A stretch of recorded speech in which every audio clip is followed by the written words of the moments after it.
No niin, heippa kaikille. Täällä taas Johanna ja Milla. Milla ja tällä kertaa me tultiin vähän kertoa ehkä meidän esittelyä tai meidän polusta täällä vaihtoehtohoitojen maailmassa.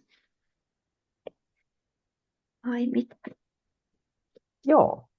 Mä viimeksi taisin vähän avatakin edellisellä videolla sitä omaa polkuani homeopatian opiskeluun ja siihen, miten mä löysin homeopatian ja tämän tämmöisen, mutta mä innostuin puhumaan niin paljon, että sä et saanut suunvuoroa siinä kohtaa, niin miten sulla niin lähti tämä kaikki liikkeelle, kun sä oot vielä tuolta vähän niin kuin viralliselta puolelta lähtöisin, niin kerro vähän, miten se kaikki lähti Joo, liikkeelle. joo.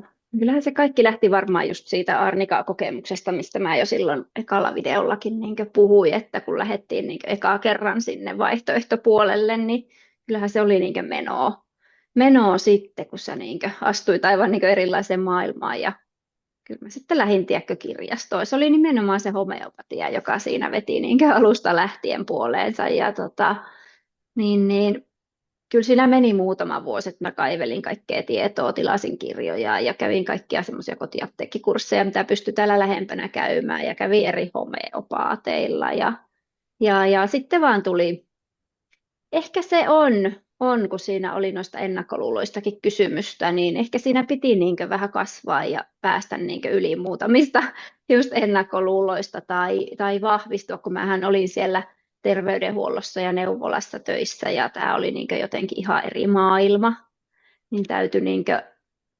rohkaistua. En mä siellä ensin niinkö edes uskaltanut varmaan sanoa, että mä niinkö käytän homeopatiaa tai että mä lähden niinkö opiskelemaan, koska siellä maailmassahan kaikki vaihtoehtoiset hoidot niin kuin silloin ainakin ja varmaan nykyäänkin aika pitkälle niin tyrmätään puuhaaksi tai jotain. Niin kyllähän se niin kuin vaatii semmoista niin kuin rohkeutta lähteä sitten tekemään jotain niin kuin aivan vastakkaista, mitä olet tehnyt, mutta eipä se nyt tietenkään enää kaduta pätkän vertaa, että niin vaan, että miksi ei ole aikaisemmin löytänyt, mutta että sitten mä hain sinne Helsingin homeopatiakouluun. Transformation School of Homeopathy nimellä se silloin oli. Ja eikö meillä ollut joku haastattelu ja sitten me aloitettiin siellä yhtä aikaa.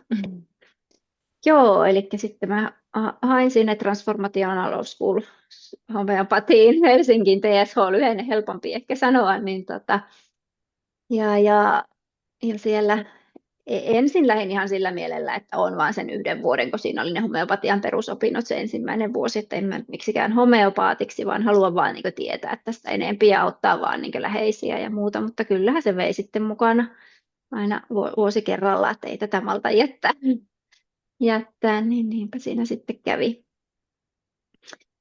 ja sillä tiellä ollaan. Joo. Joo. Hmm. Ajatteliko sä heti niin alun perinkin, että sä niin käyt homeopaatiksi asti vai lähdikö sä vaan niin testailemaan, että mitä se on vai? Kyllä mä jotenkin, mä oon semmoinen kaikki tai ei mitään ihminen muutenkin aika monessa asiassa, niin kyllä mä jotenkin heti silloin, kun mä tosiaan sen vuoden joudun odottaa sitä aloitusta, niin sitten kun se alkoi se kouluvuosi, niin kyllä mä tiesin sitten, että joko mä käyn sen koko 4 vuotta tai sitten se jää kesken ihan heti alkuun, mutta sitten se vaan tosiaan sujahti se 4 vuotta ja hyvä Joo, niin, että oikealla polulla. niinpä, niinpä. Joo, nyt vaan harmittaa, että olisi pitänyt aikaisemmin löytää nämä kaikki. Joo. Mitä sä sanot niistä ennakkoluuloista? Joku tuossa heitti, että mitä ennakkoluuloja ollaan kohdattu. No onhan se, joo.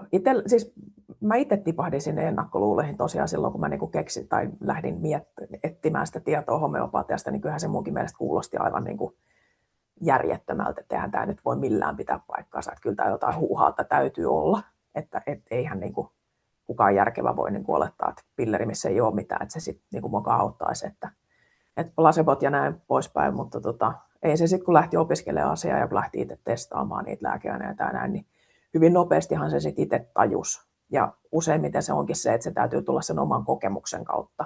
Että se on ihan sama, mitä muut sulle kertoo siitä aiheesta tai tälleen, mutta niin kauan kun sulle ei ole sitä sun omaa Mm, aarnikakokemusta tai mm, mm, vastaavaa, niin onhan se hyvinkin ennakkoluulojen täyteistä sitten se ajattelu homeopatiaa kohtaa.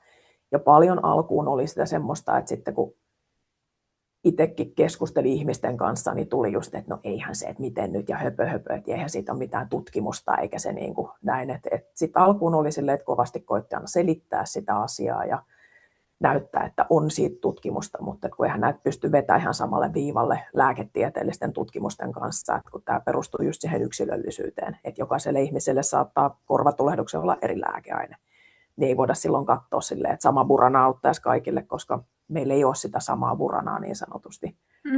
Että kyllä se, mutta sitten jossain vaiheessa just tavallaan sen, että se on ihan turha lähteä selittää ihmisille niin kuin sitä, että jos joku on päättänyt, että homeopatia on huuhaata eikä toimi ja petkuhuiputusta, niin antaa hänen pitää se ajatus, että mikä mä oon hänen maailmankuvaa muuttamaan. Ja näin, että näissä ennakkoluuloissa niin mä oon tavallaan, että mun mielestä skeptikot saa pitää oman päänsä asiassa ja olla asiasta ihan mitä mieltä haluaa. Aiheesta löytyy ihan virallista tutkimusta, jos haluaa haastaa omaa maailmankuvansa ja lähteä tutkimaan tarkemmin, että mitä se homeopatia on ja miten nämä lääkeaineet toimii ja näin, mutta kyllä mä niin kuin aika pitkälti jätän niin kuin tommosen ennakkoluulen tänä päivänä omaan arvoonsa. Et sitten on taas ehkä ne asiakkaat, ketkä tulee niin kuin uutena, ketkä ei ole koskaan käyttänyt homeopatiaa, ketkä ei tiedä siitä mitään, niin saattaa olla ennakkoluuloisia, mutta en mä oikein siinäkään kohdassa sitten vaan etsitään lääkeaineet tilanteeseen ja katsotaan, mitä lähtee tapahtumaan. Onko sulla sitten millaista kokemusta? Joo, mä mietin just tuota, että kun joskus tullaan vähän testailemaan sitä homeopatiaa, että ollaan just niin kokeiltu kaikkea sieltä lääketieteen puolella ja niin kuin, että nyt sä sitten pelastat, mutta jotain vastaavaa, että ettei se jäisi. Toivona. Niin, joo, että annetaan sitten tällekin niin kuin aikaa, että jos siellä kehossa on paljon kaikkea kuonaa ja oiretta ja muuta, niin eihän se nyt millään yhdellä pillerillä siitä sitten niin kuin helpota ja yhdellä käynnillä, että kyllähän sitä keho tarvii silloin tukea monenlaiseen juttuun, että niitä ennakkoluuloja voi olla monenlaisia ja alkuunsa itsekin varmaan just selitteli sitä, mitä tekee ja miksi tekee ja just tätä tutkimuspuolta, että kyllä sitä löytyy ja kaikkea, mutta että sitten kun on itse kasvanut tämän asian kanssa, niin jättää ne tosiaan omaan arvoonsa, että huomasin tämän nyt vaikka silloin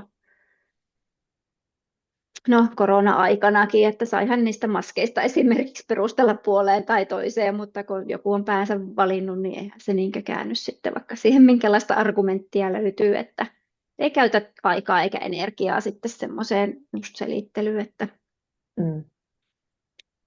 Joo, ja tuo korona-aika oli tavallaan ihan hyvä semmoinen niin kuin opettaja monellakin tavalla, mutta mä näen, että se on ehkä muuttanut yleistä mielipidettä suurella osalla ihmisiä tavallaan myönteisempään suuntaan homeopatiankin osalta, koska meillä tuli näitä long covideja ja tuli rokotteista kaiken näköisiä haittoja ihmisille ja sitten käytiin lääkärissä ja ihmeteltiin ja eleltiin niiden eriasteisten oireiden kanssa ja koetettiin saada niihin jotain selvyyttä ja pois niitä ja lääkärit oli aika pitkälti kädet pystyssä, että ei oikein niin kuin, etten sitten näkään, että niin kuin, rokotteistahan nyt tietenkään mitään haittaa voi ikinä kenellekään olla, mutta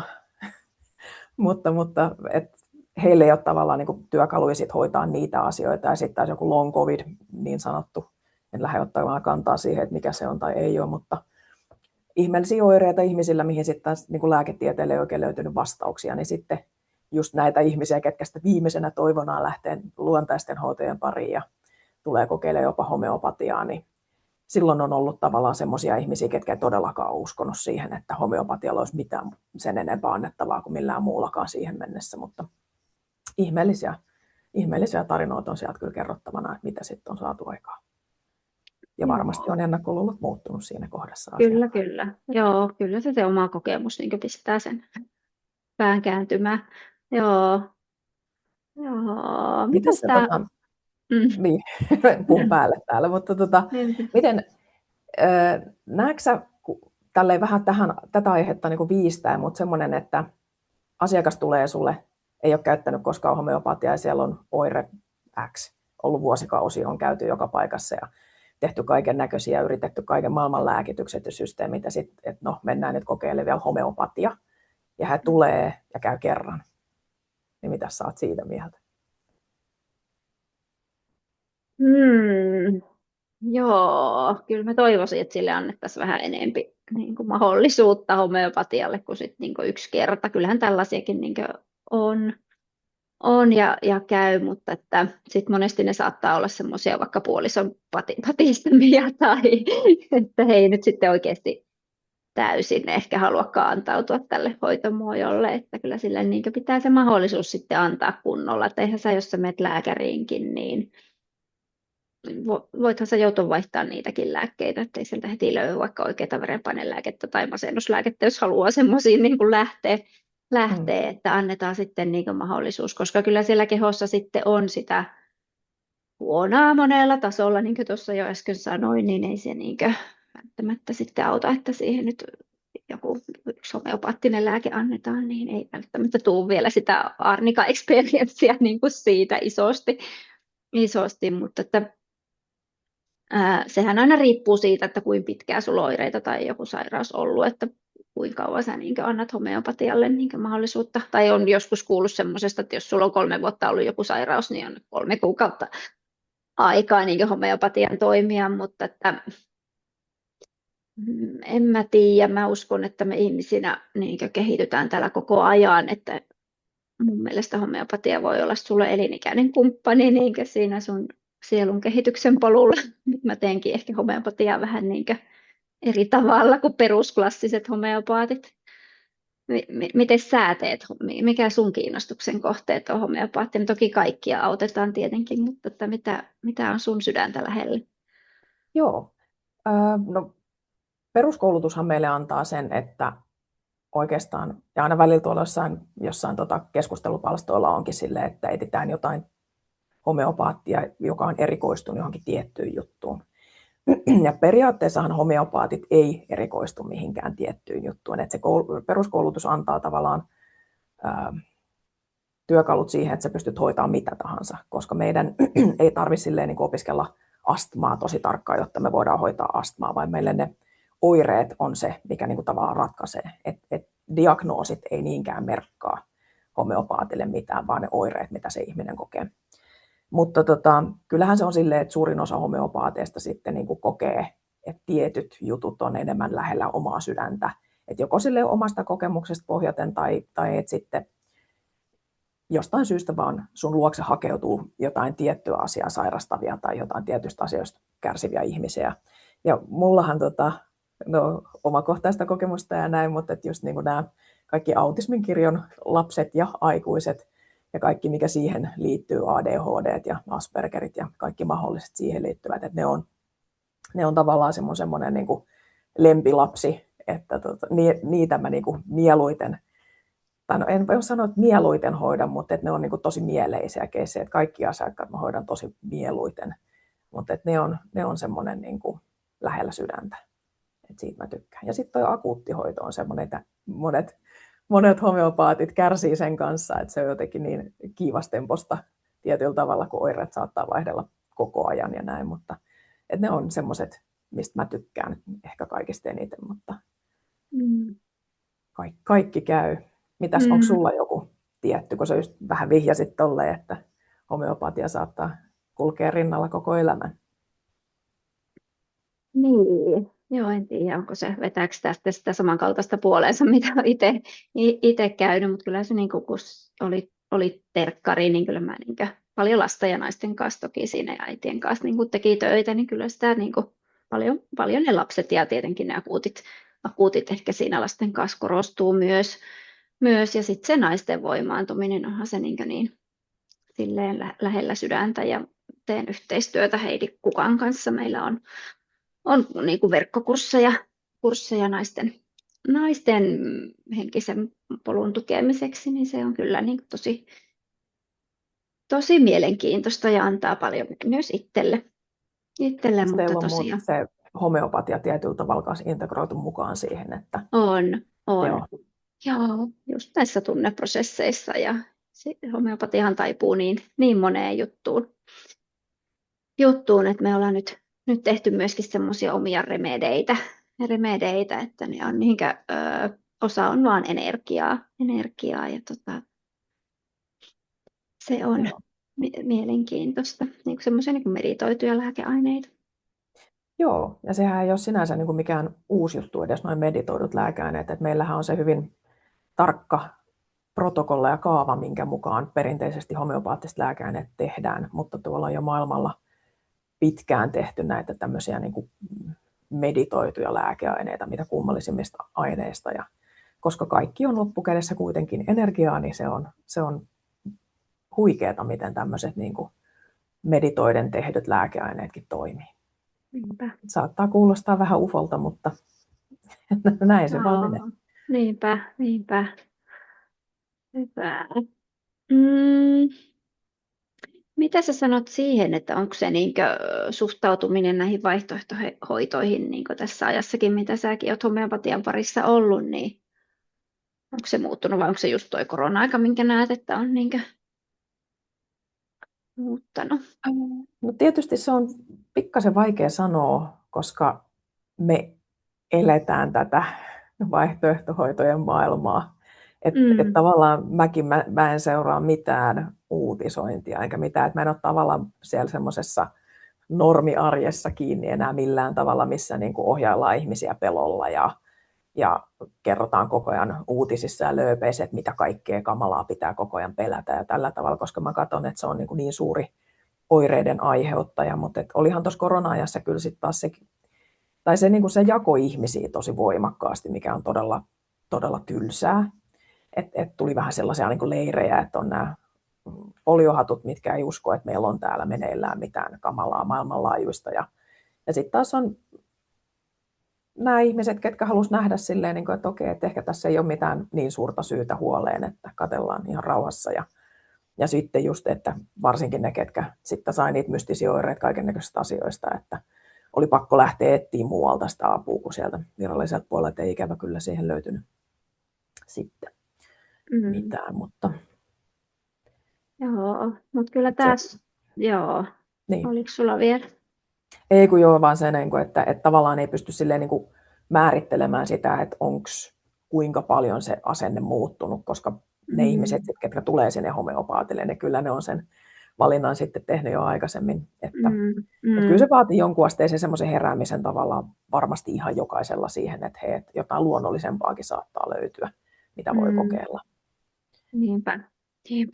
Joo, kyllähän se tommonen sairaus tai joku trauma tai muu, joka koettelee sua, niin kyllähän se on sitten mahdollisuus pysähtyä ja katsoa sitä elämää vähän toisesta vinkkelistä aina, että kasvun paikka. Joo, mutta kyllä tämä Suomi